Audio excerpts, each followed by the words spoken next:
introduce the next speaker. I met Phil over the telephone approximately 3 years ago, and in person about 2 years ago. And during that period of time, I became very well acquainted with him. He was, at that time, still working for the government, and he didn't say much about what he did. But nonetheless, over a period of time, I became well acquainted with him. I found him to be a person of integrity and honesty.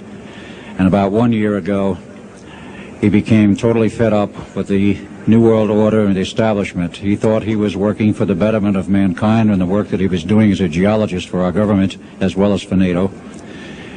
And he found out that it could be and was actually anything but that. So his revelations became, in many respects, my revelations. And I urged him last winter and spring to go public and lecture. Finally got him out. He's given over 30 lectures to date. All very successful, very interesting. In fact, so successful there have been 13 attempts on his life since the beginning of the year, and he's survived them all. All I can say is God must be protecting him because he has a message. So without further ado, I would like to introduce Mr. Phil Schneider, and understand also everything is being recorded and the video and audio tapes will be available later. Please give a warm welcome to Phil Schneider.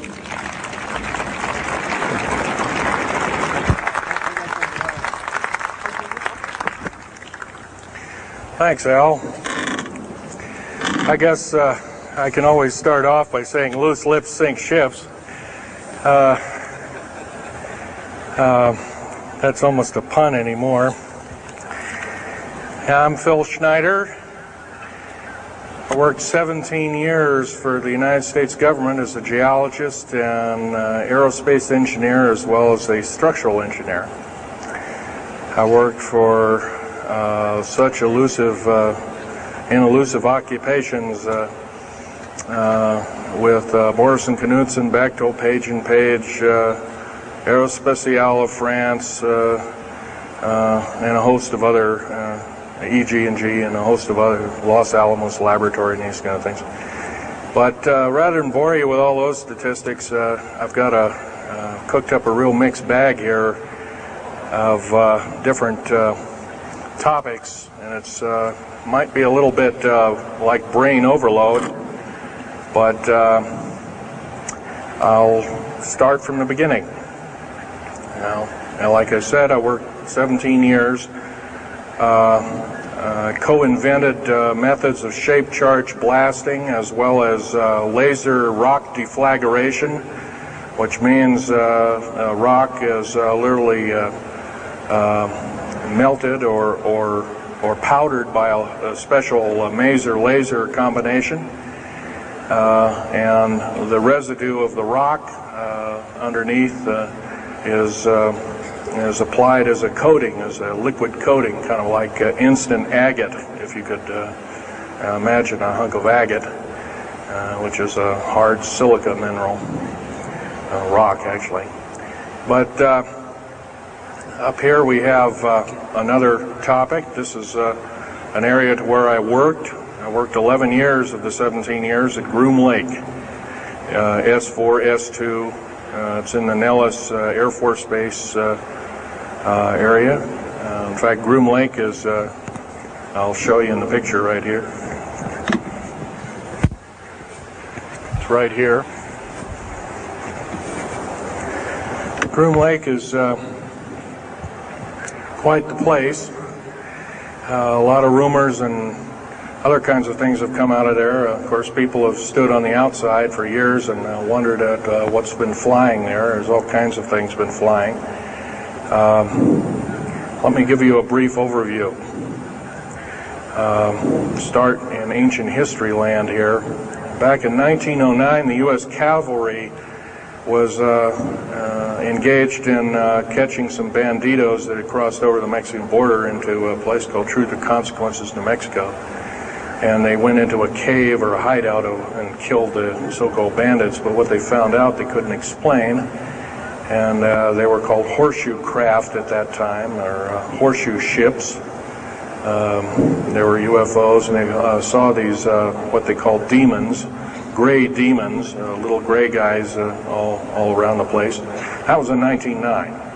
Now in 1933, Our government was actively engaged with the Europeans, mostly the French and the English, in special researches dealing with aerial phenomenon. And once again, the term flying saucer or flying disc didn't come about until much later, supposedly right around the mid-1940s. Anyway, the whole thing here is that also in 1946, I might want to add,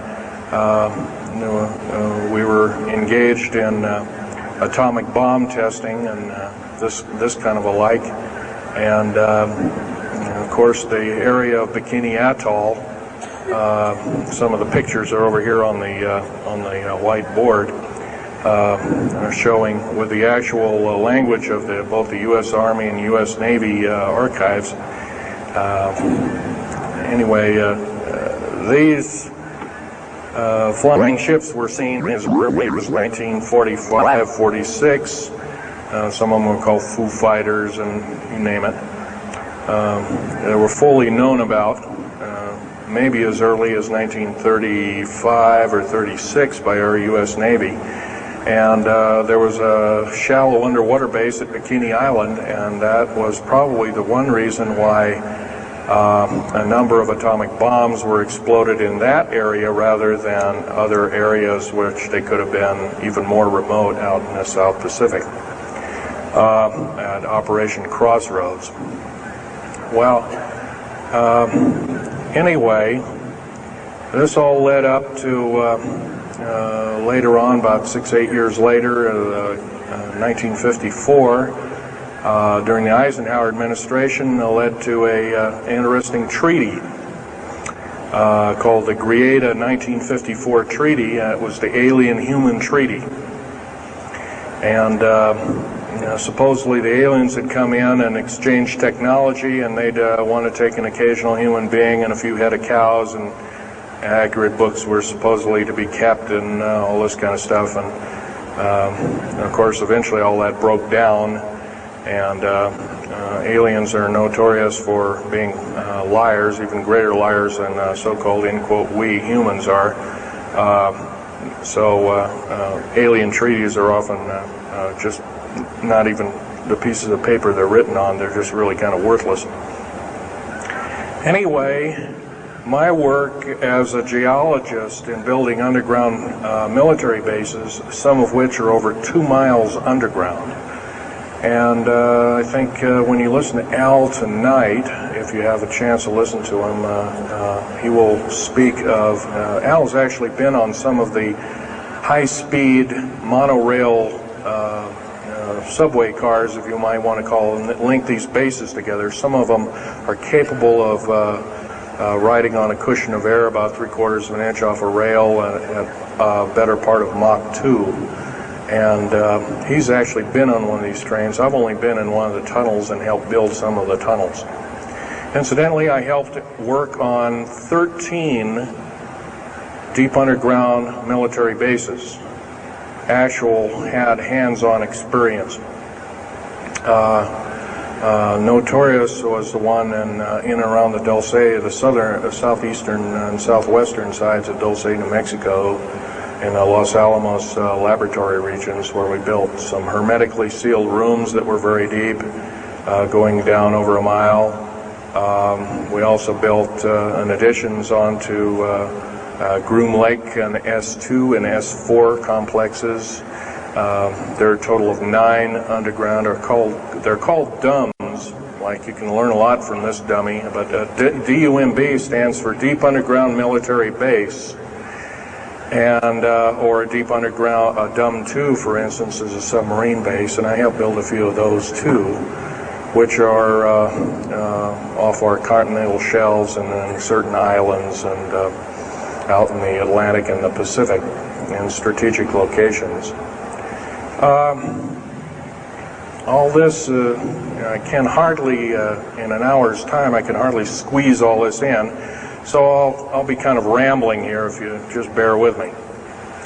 The main topic of my discussion here is to link up basically what's going on with these deep underground military bases, what they're being used for, what is the present situation now being employed both by our federal government, which is slowly being phased out by the United Nations government, as well as the New World, end quote, the New World Order, which is an even higher entity, and who these higher entities are taking their orders from, and try and link up basically what's going on. A lot of us have been kept in the dark. We've been given, maybe most recently over here, photographs of an alien at Roswell. I'll just make a very brief statement about that. The photographs cannot stand up to a computer grain analysis test and therefore are retouched or faked. They're not real.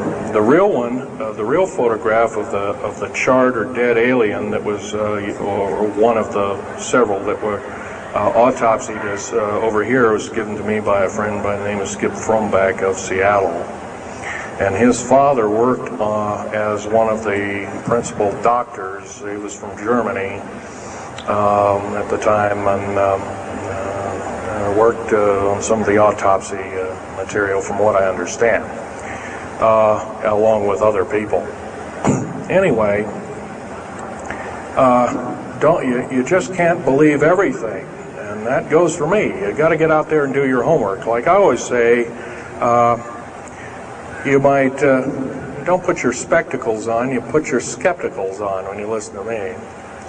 So if we can have a show of hands here, how many people have heard about Roswell, New Mexico? Very good, almost all. And how many people have heard about the black helicopters and the other kinds of flying saucers type equipments out at Groom Lake and other places? Very good. Well, this obviously is a nice enlightened audience.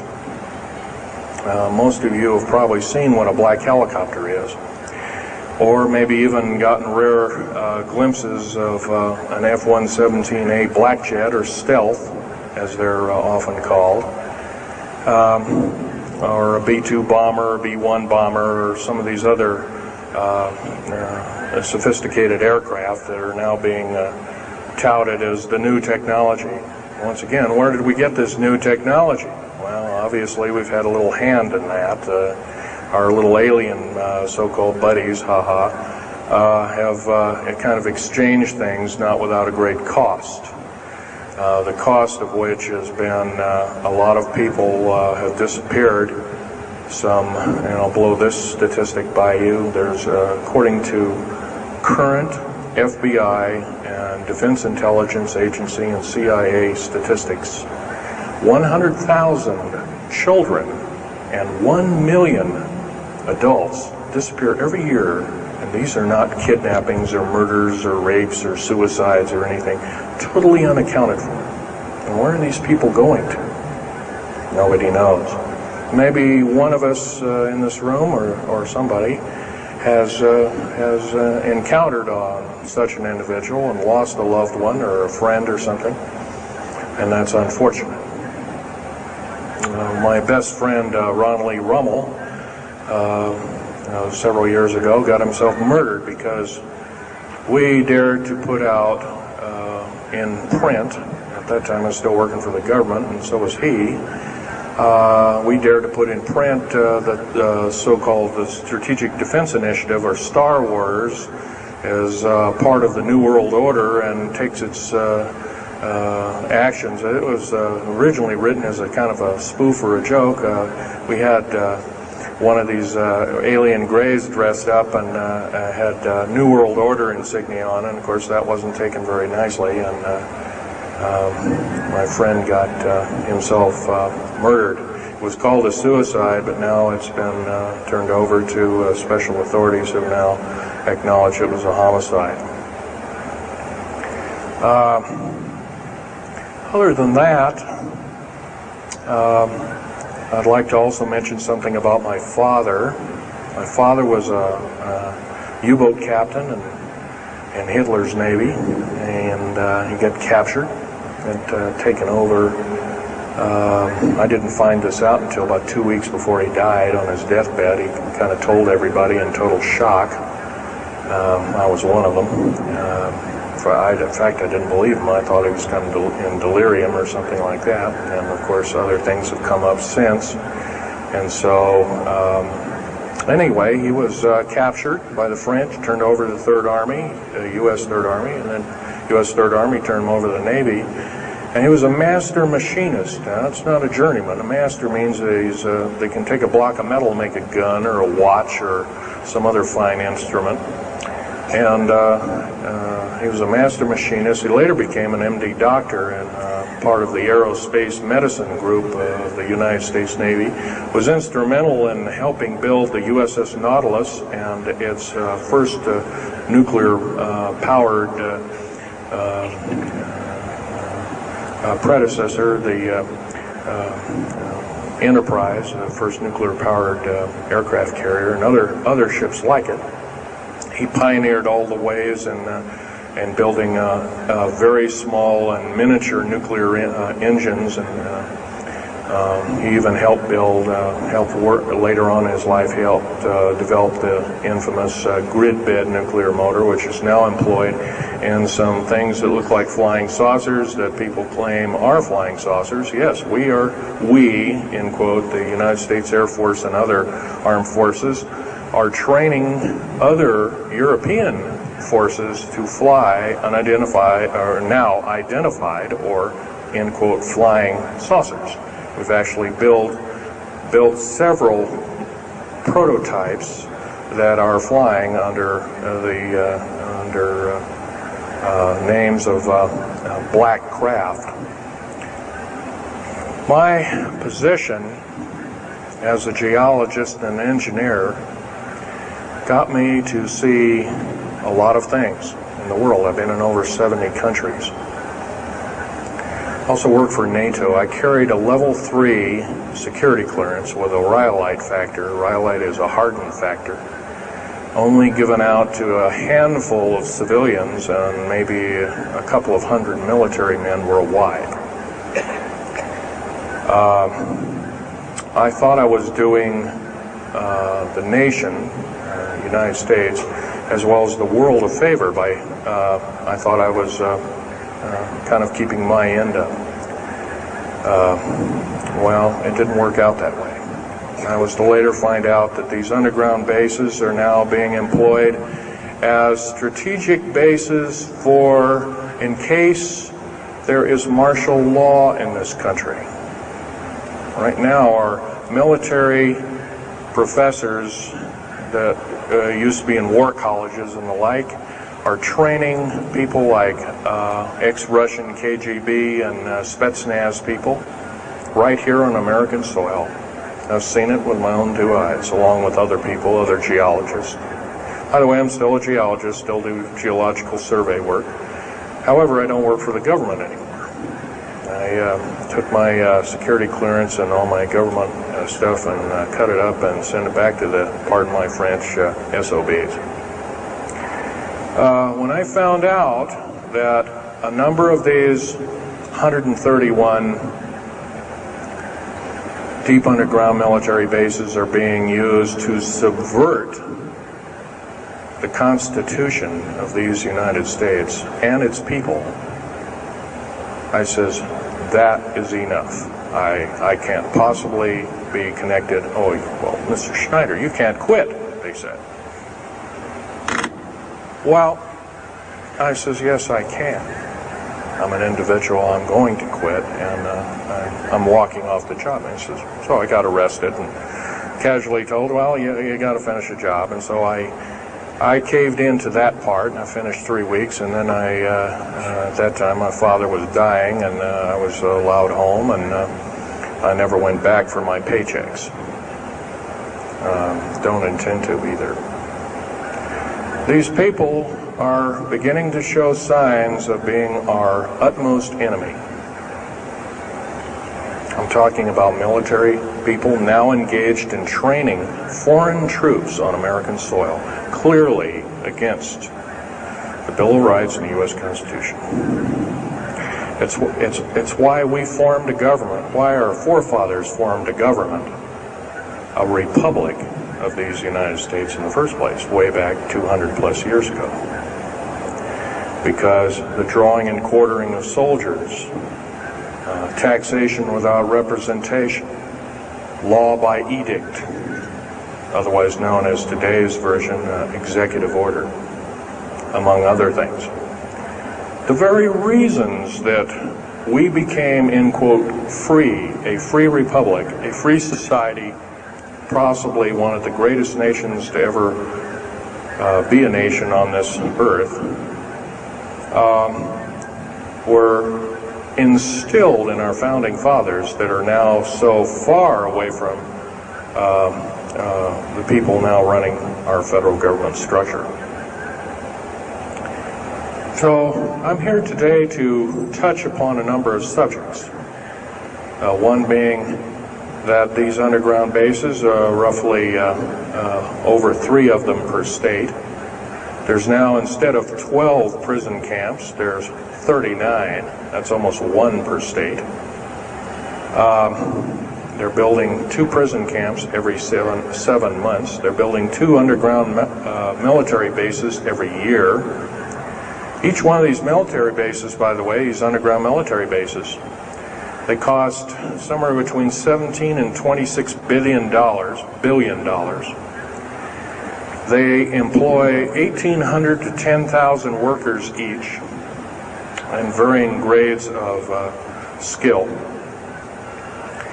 They gobble up totally through the black budget, over 1/4 of the black budget, or roughly $310 billion. Of course, you may say, well, where are these figures coming from?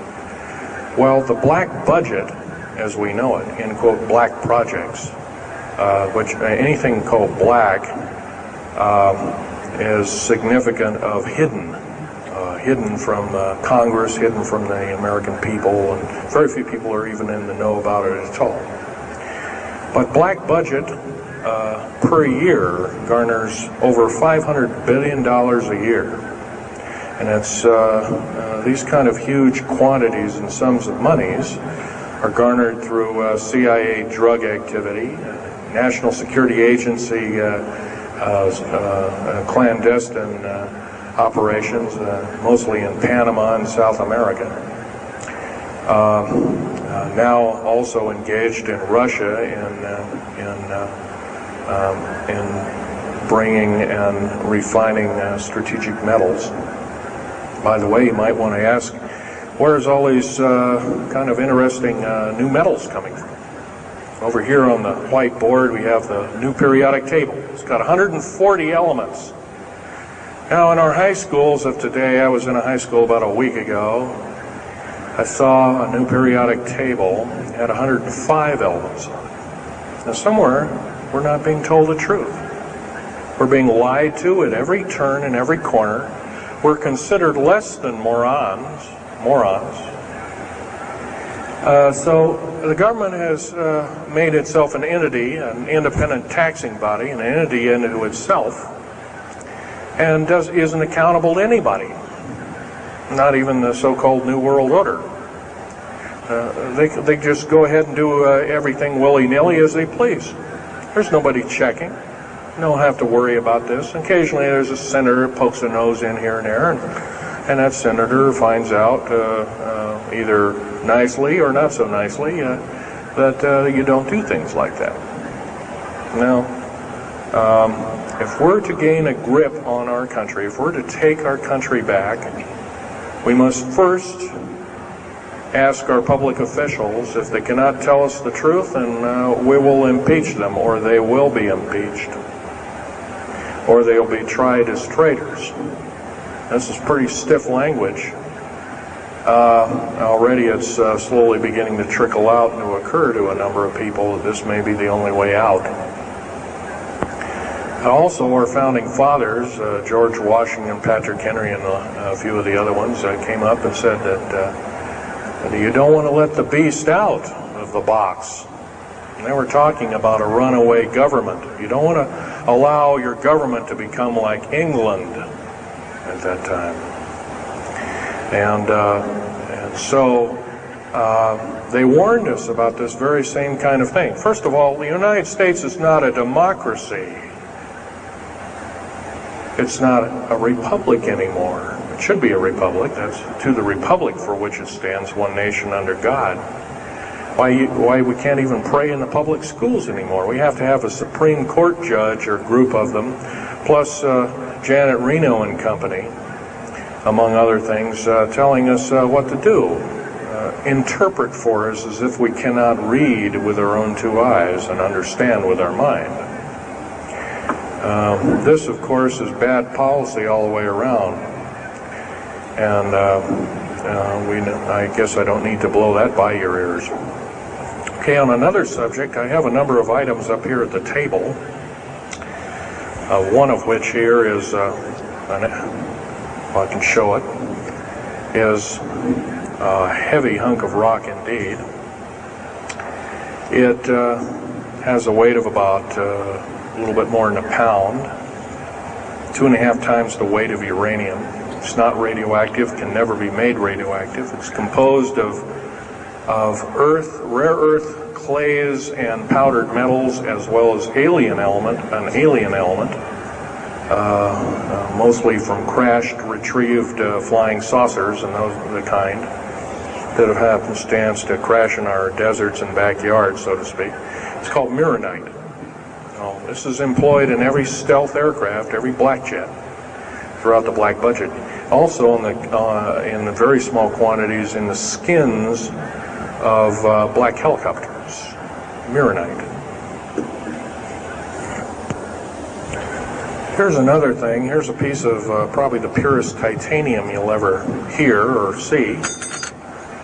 It's so pure, it's also composed with other alien elements to make it extremely tough. It's capable of withstanding temperatures in excess of 7,000 degrees Fahrenheit.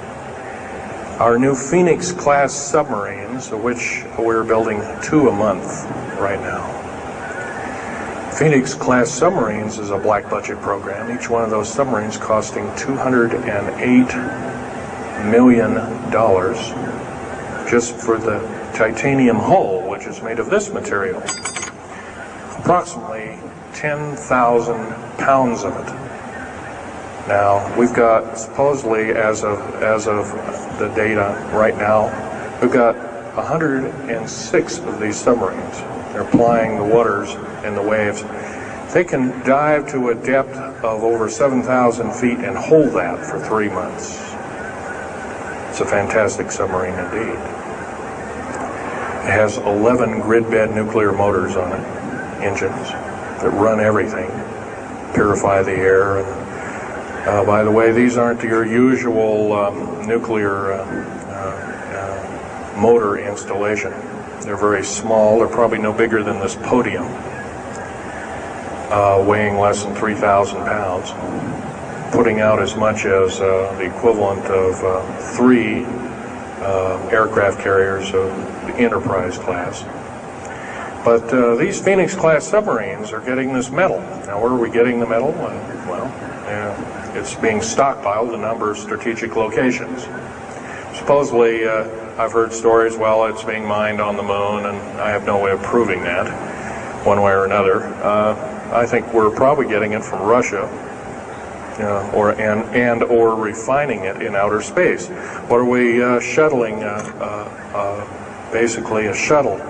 A secret shuttle flight, 1 a week now, is going up and back. What are they shuttling? Well, obviously, they've got kind of their own little laboratories up there, space station, and all this kind of stuff. Remember, what you're being told is only just a smattering of the truth. It's not the real truth. Maybe it's 5% of the truth. Maybe it's not even that. You can rest assured you're not getting much. Another strategic metal is this particular bar with some strange crystals on it, scalenohedral crystals of niobium, titanium, rhenium, copper oxide. This complex group of elements, not found on the Earth, in specific quantities. This was developed at Los Alamos through EG&G and other outfits. Are employed in all black jet aircraft, all of them, including the in quotes sport model, the little flying saucer we occasionally see over at Groom Lake. And by the way, now, if we happen to be with a video camera, taking pictures of the so-called area around Groom Lake, it's now you can get your equipment confiscated, your car, your house. You're considered the same thing as a drug dealer, and you'll go to jail for 5 years, up to 5 years, and $1 million fine. I personally don't think this is what I'm hearing. I just don't think that this kind of punitiveness is what we need in America, and we have to get rid of it. Otherwise, we're going to die with no America. Here's some other elements. Here's a very light element. It's composed of lithium metal, as well as an alien element, a little heavier than hydrogen, but a little lighter than helium, also employed in this. It's used in secretive methods of propulsion. And it also is in a peculiar scalenohedral crystalline form. And anything scalenohedral, and by the way, a scalene triangle is no side is equal to another side. A scalenohedral metallic crystalline structure is definitely alien element, or alien technology converted over to our own technology. These were given to me about a year ago. They're called alien or aurora drops. It's supposedly the skins of the black jets, some of the ones that are coming in at very high rates of speed. They're still glowing red hot to white hot, and they'll sit out there and cool off, and they're dripping their material off of them. And it's kind of like a rubberized coating. It's not rubber, I can tell you that. It's as hard as lava rock or harder, capable of withstanding tremendous temperatures, but nonetheless some of it sloughs off every time, and so they just kind of scoop it up and throw it in the trash can. There are a few pieces of it. Here's one of the hardest so-called man-made rocks. Once again, it's got a number of alien counterpart. It's got an alien crystalline structure to it, very advanced. It's about 11 times harder than a diamond, about 70 times stronger than a diamond, capable of standing temperatures in excess of 10,000 degrees Fahrenheit. It is employed as very thin coatings or windows, tiny windows, in hypersonic aircraft that exceed Mach 5. Here's an interesting artifact. Right here in this hunk of rock, which by the way was an old 100,000-year-old chipping tool found in Jordan, is a imprint of, it looks like a fossil, but it's not. It's an imprint of a small mechanical part with exactly 360 kind of little rotor blades. Well, this rock is 220 million years old. Who was making machines 220 million years ago? Maybe Von Däniken was right after all, huh? Here we have an actual piece of agatized fruit, or it's similar to a lime. It's even been pecked by a bird at one time, and that's still there. So it was instantly turned to agate. It is the same agate or chemical structure as material found at Hiroshima and Nagasaki after the A bombings in World War II, where grasses and flowers and petals of flowers and other kinds of things were instantly petrified, turned to agate. It is the same identical crystalline structure. However, this particular piece is about 20 million years old, and it's still got its original green coating, and it's basically unchanged, perfect condition. Likewise, here's a garlic plant about somewhere between 20 and 35 million years of age, and once again it's got that same pink agate coating. And here are some pieces of the metal skin from the crash disk at Roswell. It was given to me when I was 14 years old. My father was visiting one of his old friends in the Navy archives, as well as he was in the Royal Navy in England. And I, as a 14-year-old boy, I says, "Gee, Dad, can I ask Johnny something?" "Oh, go ahead, ask him. Get anything you can from him," you know, that kind of thing. I says, "Well, gee, Johnny, well, do you think I can have a piece of this metal?" "Oh, no, you can't have that." And I says, "Oh, give it to the kid. What the heck? He won't have it very long anyway." Well, I've had it all this time. It's kind of a unique thing. They were able to break the skin of that craft, by the way, by dropping it into a bath of liquid nitrogen, hitting it with a mechanical or hydraulic hammer, and it shattered into little bits. And it was later analyzed and adapted for our own technology. All these artifacts are fine, but once again, the main part of this talk is, where's it all leading to? We get very little spin-off to where any of this is leading to.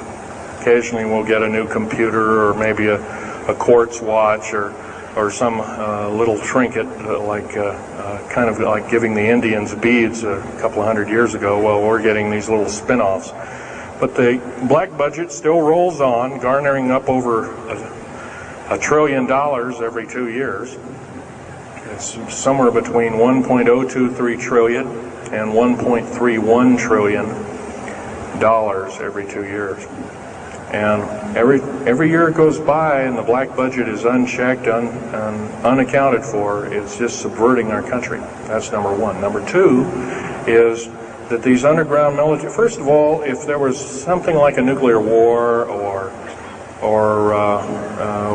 there was a definite enemy out there where we were going to be under attack, like from China or someplace like that, I could see maybe a couple of dozen underground bases for a government, and so it could theoretically rise up like the phoenix out of the ashes. Well, not 131 of these, and if you were going to so-called round people up and put them in prison camps, what a better prison camp than underground, where nobody knows where it is anyway. So once again, these underground bases are most likely been planned as underground prison camps and slave labor factories for the New World Order. New World Order, by the way, is getting, and I'm probably the only person ever talking about this, the New World Order is taking, and the United Nations is taking its orders from, believe it or not, these more powerful outer space alien entities. We might call them the large grays or the small grays. Sinister forces indeed.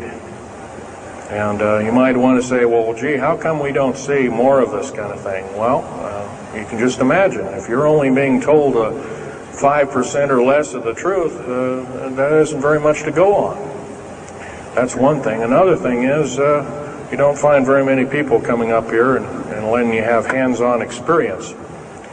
I'm going to try and do this to you. However, I do ask you to go out and do your homework and keep doing it. Don't necessarily believe in what I'm saying, but get out there and talk to people. Whether it's just a couple of neighbors or friends or something, get out there and talk. Because one will tell two and two will tell four, and then pretty soon you have a whole room full of people that are in the know. And then from there, wonders can work. Other than that, as far as changing the black budget and these clandestine programs, public opinion is only going to be that, going to do that, and it's going to take millions of us. But we have to be informed. And to do that, we have to be doing what we're doing now, gathering and talking. And, of course, most of us are adults and can weed out fact from fiction. Most of us are responsible adults and know the difference between fact and fiction and how to use it or how to abuse it. And so we therefore have to continue to keep studying and keep talking. If there's just me out there, and believe it or not, there aren't very many people like myself out there talking. I've given over 30 talks in the United States, Canada, Japan, went over to England, went into Japan kind of illegal, came back the same weekend. They flew me in and out, but gave a talk to a number of their execs, and they were very interested indeed. Now, if this is all a bunch of poppycock and hooey and poo-poo, I wouldn't be listened to, be given an audience by these people, but evidently I have. But 13 attempts on my life since the first of this year. There's a number of you ladies present, so I won't gore you out, but Al has seen some of the wounds, and there's a few other people that have been to a few of my other lectures, and they can attest that I have been shot. I've been run off the road, I've been pushed off the road, I've been mostly shot at, and that kind of thing like that. But been in hand-to-hand combat with some of these people, and once again, I'm not in the best of shape anymore, but I still know how to handle myself. And I'm just about ready to wrap things up here, but just basically wanted to give you an overview of what's happening. And if we have any questions, we can start asking a few questions. Okay, here's a gentleman way over here. Would you please speak up loud?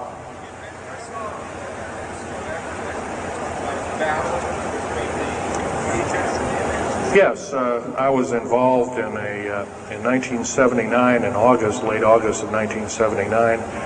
I was involved working through Los Alamos Laboratories at Dulce, New Mexico, and what's now known as the Alien-Human War. 66 Secret Service agents, government workers, geologists, and the like. I almost bit the dust. I could have been number 67. Lost their lives that day because the government lied and knew full well what was underneath. And what we'd done is, out in the desert there, we had drilled in a period of a couple of days, we drilled 4 of these holes that went down several thousand feet, and one of these holes kept bringing up dirty dust and putrefying odors and broken off machine bits and other kinds of things like that. And boring machines as well as lasers came up damaged. And of course, there was a probe that was sent down, and that came up totally missing. And so people were sent down there, and I was one of the people. And when I got down there, of course, the odor was, and remember, I was in a spacesuit type environment. All I had was a small tool belt with special sensors, a small rock hammer, and a rucksack for mineral specimens and other kinds of things like that. And I had my little pistol. And being an engineer, didn't have time to carry a big hunk of pistol like most of these Green Berets carry, stuff like that, Black Berets. I carried a little Walther PPK with a 9-shot clip. As soon as I got down this hole, standing about from me to this gentleman over here in front row, about 10 or so feet away, 7 feet away, something like that, was one of these 7-foot-tall stinking alien guys, and I didn't waste any time. I said, I'm not fiddling with you guys, and boom, away you go. And I was one of the rare few that had been allured that this may or may not occur, and so basically was given ET training, but a lot of these other people weren't. And we were, in fact, it was asked, are there aliens in the area? And of course, the big question was no. And that was a big lie. And of course, 66 people died that day. I have a big hole in my chest. I lost my lung was literally burnt out of me. My fingers burnt off of me. My toenails burnt off of me. My skin was I was in radiation isolation therapy for 400 plus days. My bones were vitrified or burnt. I was cooked. I managed to survive. Here, telling you something about it today. But other than that, I'm the only talking survivor. There are only 2 other survivors, and they're in nursing homes up in Canada. And Canada refuses to allow the United States officials to talk to them, and they're in very bad shape indeed. One of them can't talk, and the other one doesn't want to. So, they're regarded as Canadian heroes, and so they're being kept by Canada. Okay, this fellow over here. Speak up loud.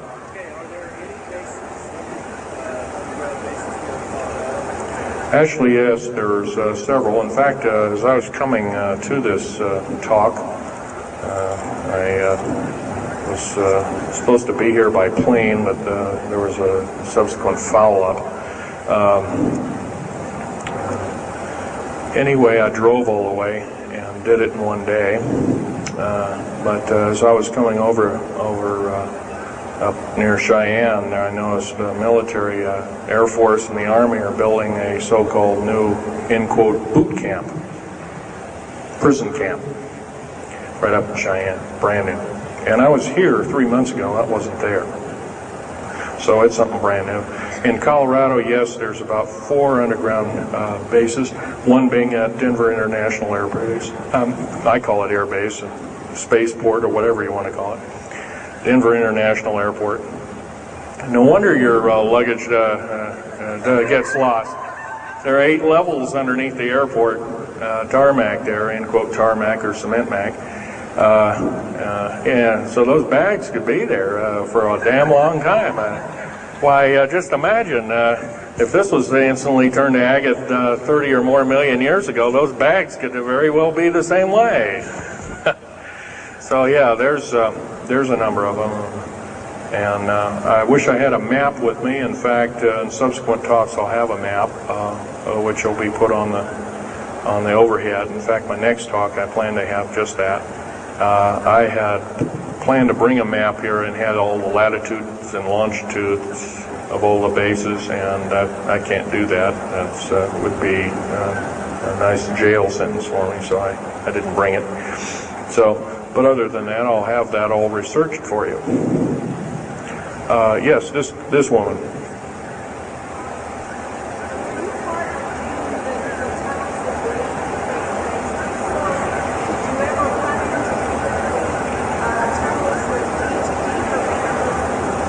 Yes, as far as there being an inner Earth, a hollow Earth or anything like this, no, I've never run into anything like that. However, Al Bielek has been on these tunnel trains at the better part of Mach 2, going from coast to coast in an hour and a half, faster than any jet plane that we got, including the SST, or thereabouts, the same rapid speed. But I helped build a lot of these tunnels, and all of the underground mountain or military bases are connected, all of them, all 131 of them. They're connected both by road, not a big freeway under there, but it's at least a 2 to a 4 lane road, rather narrow lanes, but they're there, and they're also high-speed magneto-leviton train tunnels. Yes, this lady over here. Stand up and speak up, please.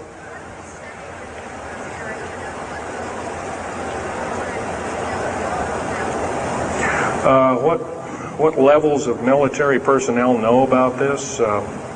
Most of the levels of military know about this, especially the higher levels, higher officer levels. The enlisted, I'm sure, don't, or are basically kept in the dark like we are, end quote, we are. So, this fellow right here with the hat on. Where are most of these bases located? Well, there's 131 of them in the United States, 127 of them in the lower 48. There's some in Canada, I'm not counting those. There's some in northern Mexico, I'm not counting those either.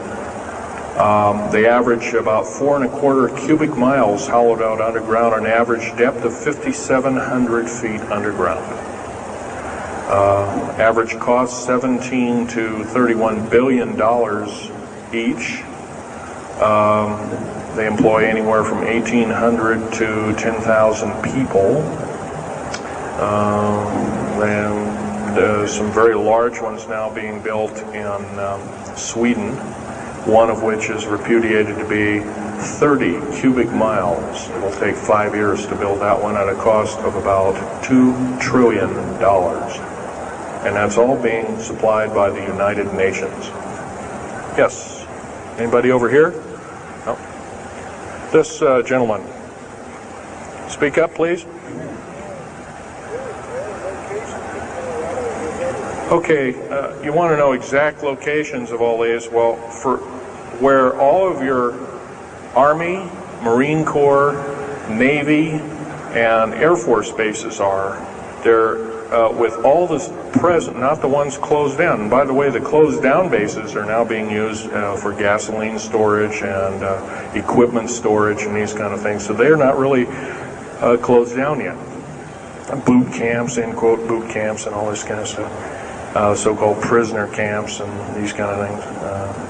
Right now our police, for instance, are being trained by the Air Force and the Army intelligence in martial law research, as they call it. How dare they call that by that name. So where these are, they're where every one of these strategic bases are now. In Colorado, in around Denver, there's 3 of them, and they're fairly small. Some of these bases are only maybe 2,000 to 3,000 feet in depth. Some of them were built a long time ago, back 35, 40 years ago, and they're only maybe 500 feet, and they're mostly for equipment storage. Denver, and then there's Fort Collins. There's also Colorado Springs area has a number of them. By the way, Colorado Springs is kind of a famous area. Nikola Tesla's laboratories were in Colorado Springs, and need I say more? I'll leave that up to Al Bielek. As far as Nellis Air Force Base, there's 9 underground mountain bases in Nellis Air Force Base. That's in Nevada. It's north of Las Vegas. There's going to be a UFO show and conference in Mesquite here later on this month, and that's up very close to, end quote, Area 51. That whole area, by the way, the state of Nevada is 81% end quote, managed or owned by the federal government. The land is either restricted or run by the federal government. That's why there's groups rising as we speak, dealing with the problem very vociferously, and senators are now getting involved. So evidently waking up is occurring. Yes, this gentleman over here.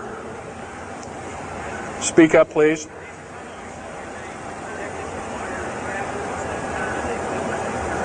Okay. Yes, they are. The gentleman asked, are these tunnels connected to large caverns? Yes, these large bases are basically like this Coliseum. Everything's underground. Everything's a city underground. Most of these bases both have military bases, and they have all the accoutrements of life. Remember, each one of these costs quite a bundle of dough, and some of it in our tax money, but most of it in clandestine approaches, and that's definitely undermining the country. Yes.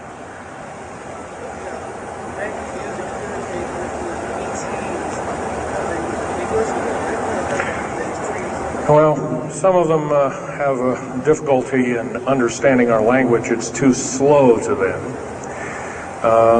if you've heard whale songs or bird chirpings at high speed, it's about what these aliens sound like audibly to us. So it's a bunch of gibberish.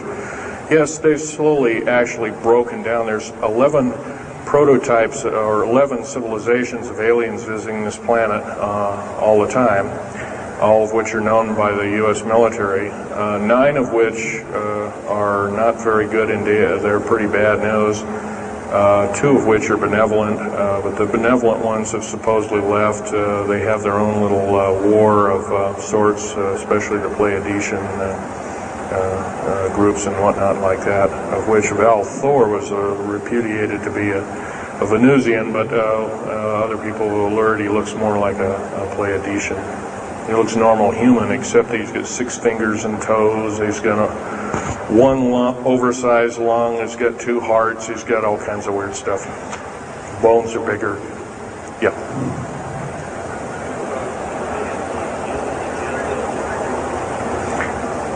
The man asked, do I tie in the alien agenda to the New World Order? Yes, sir, 100%.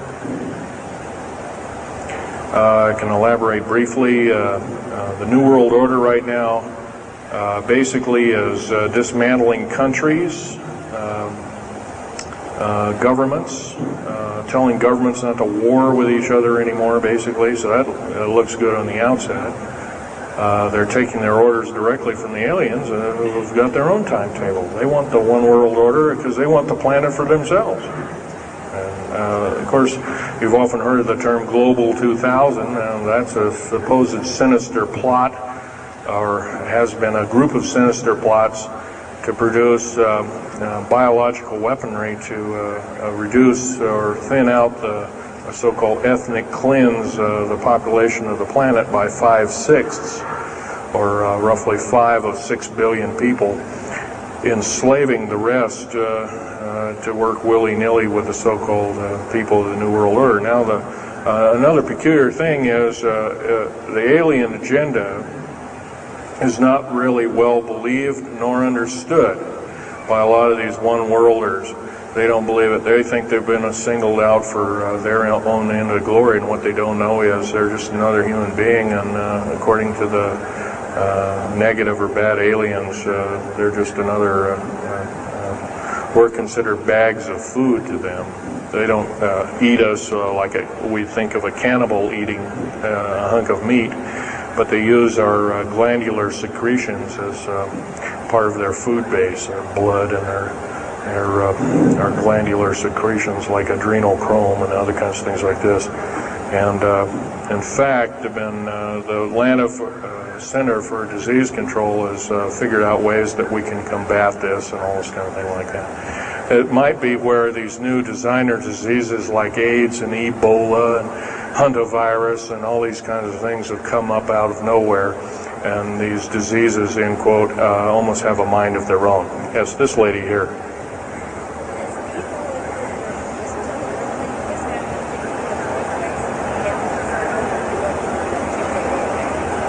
Okay, lady asked, is the tunnel building having an effect with earthquakes?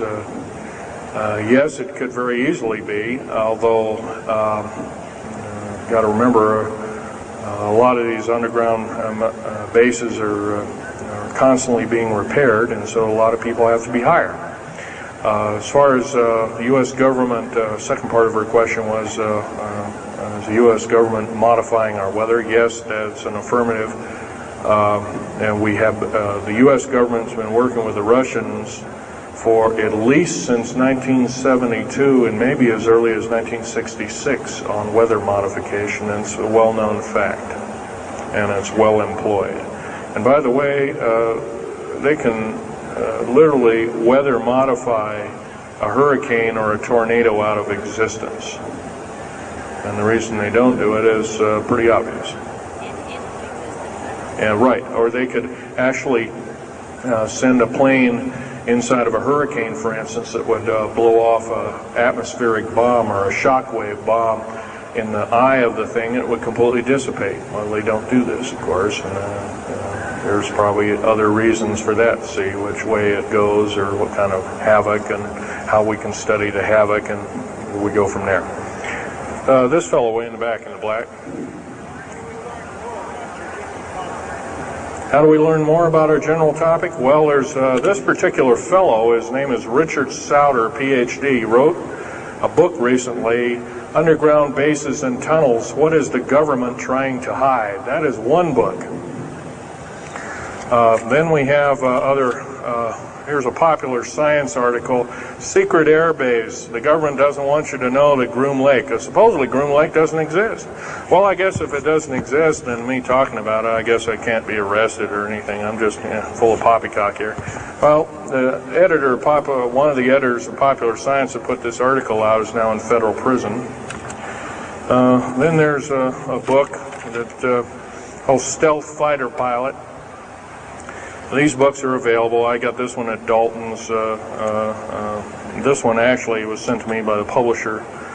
I did some test piloting, and the only thing I test piloted was would run the aircraft back and forth on the runway, the special runways we built at Groom Lake. There's a picture of me in uniform. And I can go on. And these publications are out now, and they're available. Yes, this lady over here.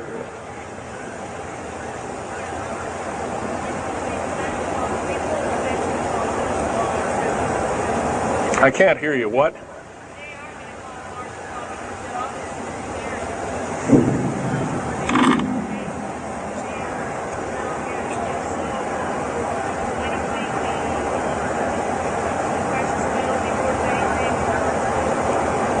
Okay. Okay, that's kind of a mixed bag question there. She asks, with martial law being called, will precious metals and all these kinds of things. First of all, hoarding anything will be outlawed. If you hoard food, have a radio, any way of communicating, stash gasoline, these kind of things, you would just be rounded up and that'll be the end of it. Martial law is martial law. Martial law is dictatorship of the worst form, or one of the worst forms.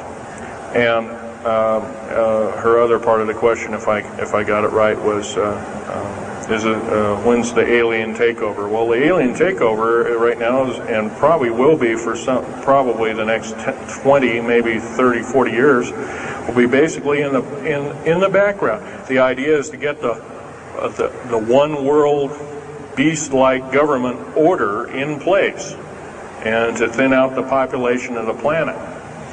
And then, of course, then all heck will break loose from then on. And whether it is, I don't often mix Bible and talk, but some people have alerted, well, this is already mentioned in the Bible, blah, blah, blah, and all this kind of stuff. Well, that may be, but all I can tell you is I've been face to face with one of these sinister characters, or a couple of them, saying the least, and most people would, just the shock of them seeing such a thing would cause them to not be in very healthy frame of mind, as physical as well as mental. This man here in the blue coat.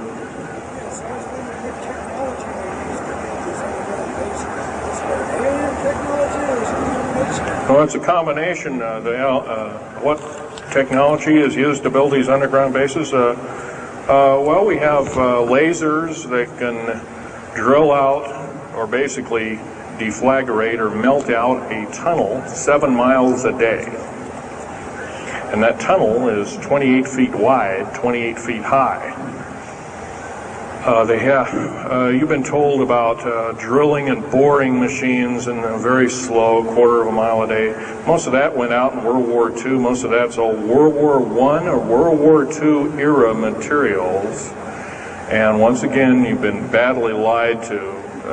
I can hardly believe, first of all, I've worked on public engineering projects, and we do better in grinding up road beds and laying them down at the rate of 4 miles a day, and supposedly that doesn't exist. Well, I worked on one in the state of Oregon just a few months ago, and we built a tunnel for sewage tunnel and whatnot like that. It wasn't very big. It was about 6 feet across, and I drilled right through solid rock, right through base of under one of the hills in Portland for their new light rail. Did that in 2 days. But it was a complex, it was a small, complex tunnel. It was big enough for a man to crawl through and inspect. I was one of the people that inspected, so yeah. What technology? A lot of this is alien technology, readapted for our own use, but a lot of it's our own ingenuity too. So you can bet, how can you tell alien technology? Well, anything that's just absolutely outlandish, like taking a oxyacetylene welding torch and trying to cut into this metal and getting nowhere, obviously would be metals research, aircraft research and the like, and different tools and products, which things that are many times the hardness of diamond or known hardened substances like borazon. Obviously, that's nothing that we came up with on our own.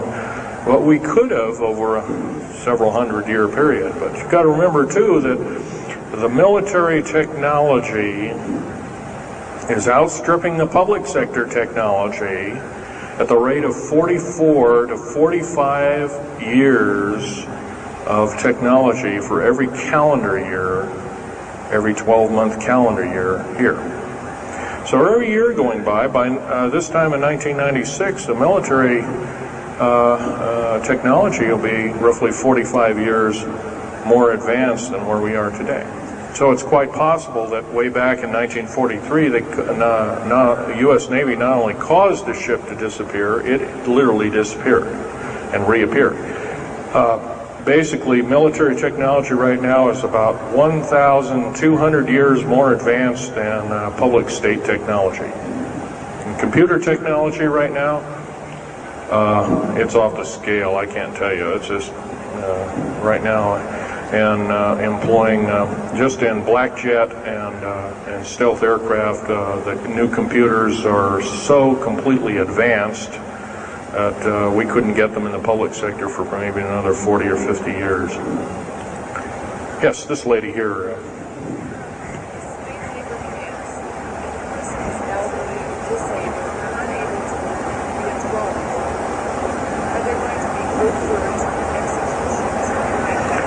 Well, the lady asked with the slave labor camps, the old, the infirm, the handicapped, are they going to be executed, and will there be executions? You can bet your bottom dollar there actually will be these things.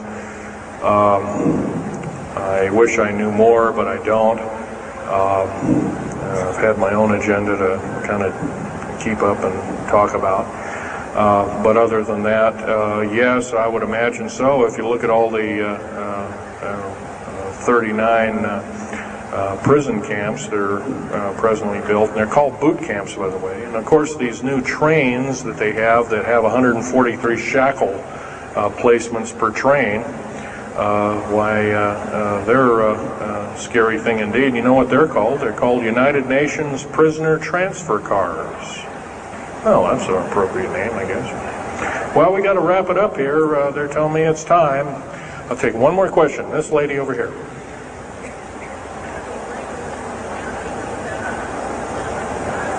Don't brainwash. They don't brainwash you. How do they brainwash 18,000 people that are working? Well, you sign this little piece of paper saying you work, you go to prison for the rest of your days. Or you're not going to be taking home a paycheck of about anywhere from $4,000 to $40,000 per month, depending upon your position. $40,000 a month is a lot of petunias. Okay, well, I got to wrap it up here, folks. So I'll be over in Al Bielig's booth. I think it's over in booth number 125. I could take other questions there and let you take a look at artifacts. And once again on these artifacts, in a very few minutes, don't handle them, just look at them. Thank you very much.